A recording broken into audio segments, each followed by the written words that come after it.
आपने कभी नोटिस किया है कि हम पूरा दिन घर के काम करते रहते हैं लेकिन शाम तक हमारा घर फिर भी बिखरा हुआ लगता है। इसकी ये वजह नहीं होती कि हम काम नहीं करते, काम तो हम पूरा दिन करते हैं, सफाइयाँ हम पूरा दिन करते रहते हैं। लेकिन अपने काम के दौरान बहुत सी ऐसी चीज़ें होती हैं, बहुत से ऐसे काम होते हैं जो हम बाद में करने के लिए छोड़ देते हैं। आज की वीडियो में आपके साथ कोई डेली की रूटीन शेयर नहीं करूँगी, कोई भी लंबी चौड़ी लिस्ट शेयर नहीं करूँगी, बस सिर्फ 2 मिनट की कुछ आदतें आपके साथ शेयर करूँगी। ये आदतें अगर आप अपनी डेली लाइफ में फॉलो कर लेते हैं ना, तो आपका घर कभी भी बिखरा हुआ नहीं लगेगा। जो हैबिट्स मैं आज आपके साथ शेयर करूंगी उसमें से अगर कुछ हैबिट्स भी आप फॉलो कर लेते हैं तो आपका घर हर टाइम साफ सुथरा और चमकदार रहेगा।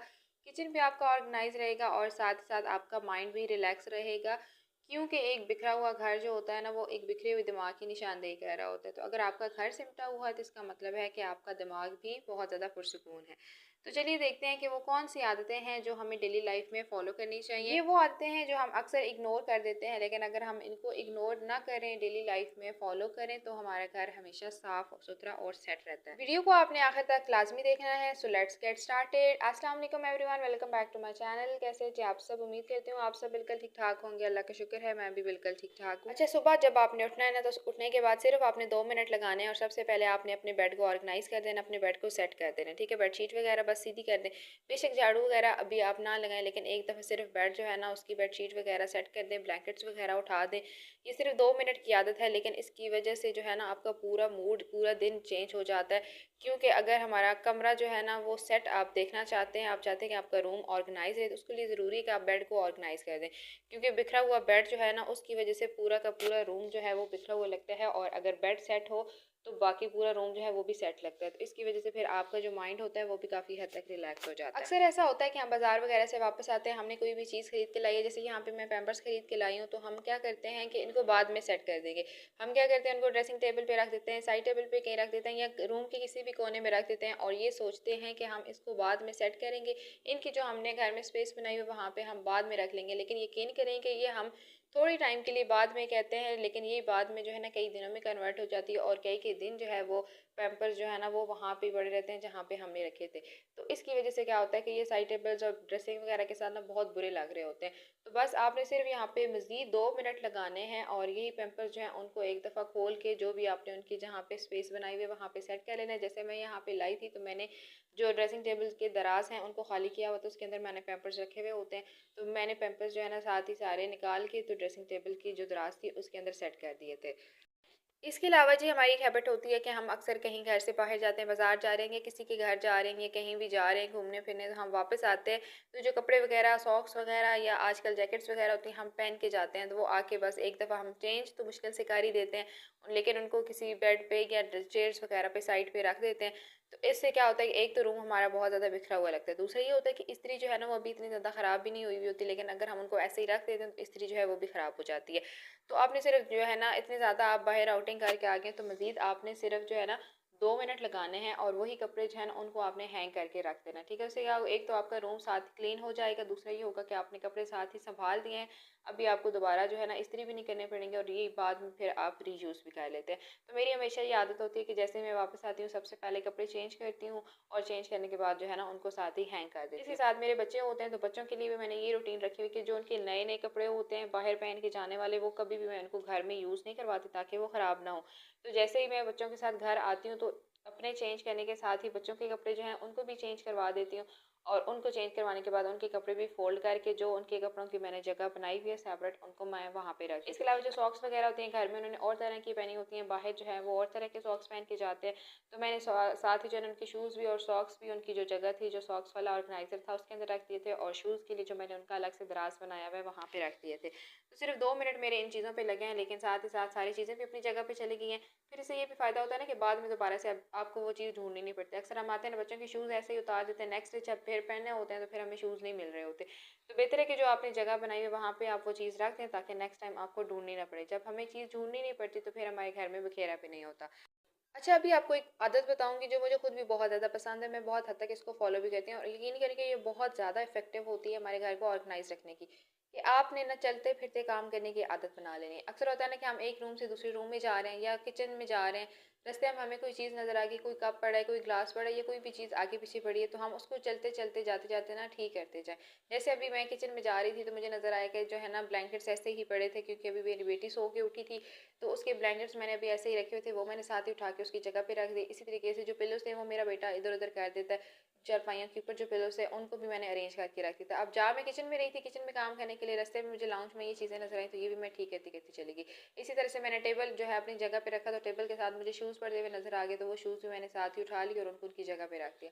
तो चलते फिरते काम करने की जो आदत होती है ना, ये बहुत ज़्यादा हेल्पफुल होती है हमारे घर को ऑर्गेनाइज रखने में, और टाइम भी बच रहा है ना। चल के तो आप वैसे भी जा ही रहे हैं, तो वही चलते चलते आप अपना काम भी साथ खत्म करते जाएं, तो आपका टाइम भी बच जाता है और आपका घर भी ऑर्गेनाइज हो जाता है। तो ये हैबिट आपने कोशिश करनी है कि आपने लाजमी फॉलो करनी है। अक्सर ऐसा होता है कि हम सफाई कर रहे होते हैं, लेकिन जो चीज़ें ऊपर नीचे पड़ी होती हैं ना, वो उधर ही पड़ी रहती हैं और हम नीचे से सफाई करके चले जाते हैं। इससे क्या होता है कि झाड़ू तो हमने लगा दिया, लेकिन घर फिर भी हमारा वैसा का वैसा बिखरा हुआ लगता है। तो जैसे यहाँ आप देखें कि ड्राइंग रूम में के कुशन जो थे ना, वो आगे पीछे पड़े थे, उनको मैंने अरेंज कर दिया। इसी तरह से कर्टन्स जो थे वो थोड़े से हिले हुए थे, उनको मैंने अरेंज कर दिया। अगर मैं इनको अरेंज ना करती और मैं बाकी सफाई करके भी चली जाती, फिर भी मेरा जो ड्राइंग रूम था वो इतना ज़्यादा ऑर्गेनाइज नहीं लगना था। तो मज़ीद सिर्फ 1 से 2 मिनट भी मेरे नहीं लगे, और पहले मैंने उन सारी चीज़ों को ऑर्गेनाइज़ किया, उसके बाद मैंने झाड़ू वगैरह लगाया। तो इससे भी क्या होता है कि आपका घर ज़्यादा बेहतर तरीके से ऑर्गेनाइज होता है। आप इस चीज़ को बेशक अप्लाई करके देखें कि आप बगैर ऊपर से चीज़ों को ऑर्गेनाइज किए झाड़ू लगाएं, तो आप घर में एक डिफरेंस देखेंगे। इसी तरह से सारी चीज़ों को ऑर्गेनाइज करने के बाद आप झाड़ू लगाएं, तब भी आपको एक बड़ा डिफरेंस नज़र आएगा।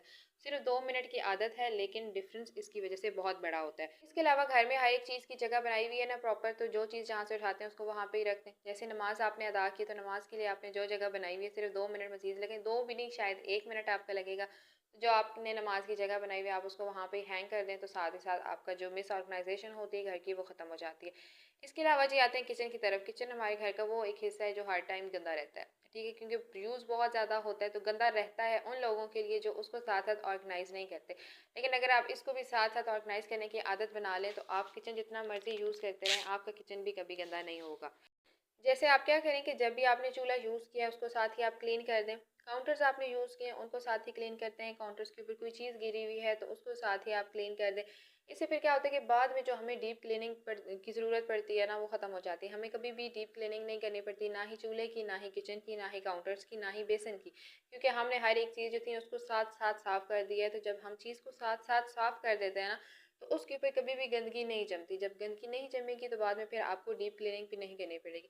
यहाँ पे आप जो है ना, मैंने पानी गर्म किया था, तो पानी उसमें से निकालने के बाद पतीला जो था वो मैंने वापस उसकी जगह पे रख दिया था, जो मैंने स्पेस बनाई हुई थी।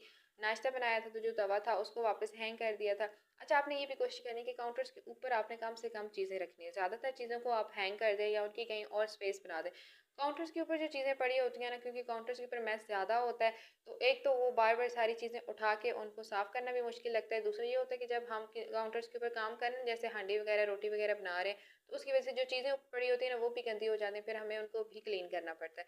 तो काउंटर्स के ऊपर मेरी यही कोशिश होती है कि मैं कम से कम चीज़ें रखूँ, बाकी सारी चीज़ें मैं ज़्यादातर हैंग कर देती हूँ या उनको कैबिन्स में रख देती हूँ। यहाँ तवा वगैरह खैर मैंने अपनी जगह पे रख दिया था, पतीला रख दिया था, और उसके बाद साथ ही ना मैंने चूल्हा साफ़ कर दिया। चूल्हा साफ़ करने के लिए मैं कभी भी कोई भी हाई फाई क्लीनर्स यूज़ नहीं करती, बस जो बर्तन धोने वाला ये स्पंज होता है ना, उसी के साथ मैं चूल्हा जो है उसको क्लीन कर देती हूँ। ठीक है, तो ये बस आपकी हैबिट होनी चाहिए कि जब भी आपने किचन यूज़ किया है, चूल्हा यूज़ किया है और बर्तन धोए हैं, तो साथ ही एक स्पंज जो है ना आप चूल्हे के ऊपर लगा दें और काउंटर्स के ऊपर लगा दें। तो ये सारी चीज़ें जो है ना आपकी साथ ही साथ क्लीन होती जाती हैं। बाद में फिर आपको डीप क्लीनिंग की ज़रूरत नहीं पड़ती। इसके अलावा जब मैं जो है बर्तन वगैरह धोती हूँ, तो मेरी हमेशा आदत होती है कि बर्तन धोने के बाद जो बेसन है ना, उसको मैं एक दफ़ा लाजमी क्लीन कर दूँ, क्योंकि अक्सर ऐसा होता है ना कि बर्तन हम धो दें, बेसन को हम साफ़ ना करें, तब भी ऐसा लगता है कि किचन तो हमने साफ़ किया ही नहीं है। तो बर्तन धोने के बाद थोड़ा सा पानी डाल के वही स्पंज लगा के एक दफ़ा बेसन को लाजमी साफ़ कर दिया करें। यकीन करें कि जब आपका बेसन बिल्कुल साफ़ सुथरा होता है, तो 50% जो है ना आपका किचन भी साफ़ लगता है। तो मैंने जो है ना एक छोटा सा वाइपर रखा हुआ है, ये डॉलर स्टोर से मिल जाता है, तो इसी वाइपर के साथ जो है ना मैं एक दफ़ा सारा पानी वगैरह अच्छी तरह से ड्राई कर देती हूँ, ताकि किचन जो है बिल्कुल नीट एंड क्लीन लगे। अच्छा, मेरा किचन जो है ना माशाल्लाह से कोशिश होती है कि हमेशा इसी लुक में रहे, साफ़ सुथरा रहे। सिर्फ मेरी एक हैबिट है कि साथ ही साथ जो है ना चीज़ों को मैं ऑर्गेनाइज़ करती जाती हूँ जैसे जैसे मैं यूज़ कर रही हूँ।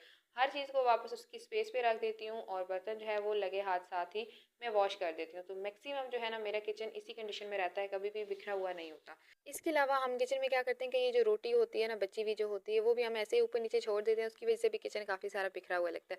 तो इसके लिए भी आपने कोशिश करनी कि कोई एक स्पेस लाज़मी बना लेनी, या कोई बर्तन इस तरह का बड़ा बना लें, कोई शापर वगैरह बना लें। उसके अंदर मैं क्या करती हूँ कि ये सारी जो है ना, जो भी थोड़ी बहुत बचती है उसको इकट्ठा करती जाती हूँ। फिर जब ये काफ़ी सारी इकट्ठी हो जाती है ना, तो आपकी गली में भी जो है रोटी लेने वाले लाज़मी आते होंगे, तो उनको आप जो है सेल भी कर सकते हैं। तो उससे जो भी आपको 150, 200 मिलते हैं ना, अक्सर मुझे ऐसे मिल जाते हैं, तो मैंने जो सेविंग बॉक्स बनाया हुआ है ना उसमें डाल देती हूँ।